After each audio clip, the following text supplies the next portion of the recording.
Welcome back. Learning looks a little different this year in a lot of ways. One class at Westwood Intermediate School has partnered with Anoka County Library, among others, to find ways to learn more about math and science outdoors and to try to help the environment at the same time.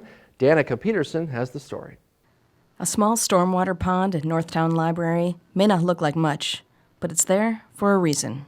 Specifically created to treat the water that comes off of our hard surfaces like roads or parking lots. And so it's not going to be beautiful, but it's actually serving a really important water quality purpose where it can take that water and it can remove some of the pollutants and then it can release it to our water bodies so it can be a little cleaner. And this small buffer garden next to the pond was planted in the spring and is being used by a math class at Westwood Intermediate School. To use the plants and the native plantings to teach students about math and really to teach more underserved 5th and 6th graders math lessons while also learning about water quality and about plants. Northtown Library held a story walk around the pond and also set up stations to teach kids more about the pond and to show just how long some of the roots of the buffer garden plants can be.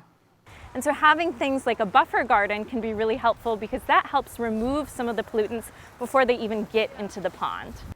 When the library staff was approached with the idea of putting in the buffer garden, they saw it as another way for kids to learn. So they would be learning math by planting seeds and growing plants and, doing the grids and the mapping and the probability of seeds growing. While the garden itself isn't that large right now, it was the work of many.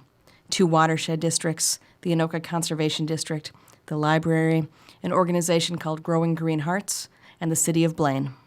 And we're all trying to collaborate and try and get the message out about how to protect our water resources.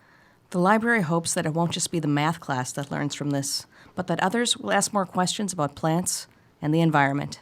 We're connecting people to the library collection where they can learn more about planting in their yard. They can learn more about, everything, but what these plants do and why it's great for them.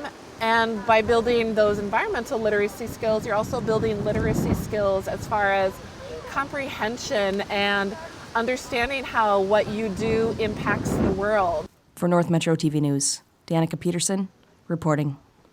Once it blooms again in the spring, library staff say that everyone is welcome to come and check out those blooms and take a walk around the pond.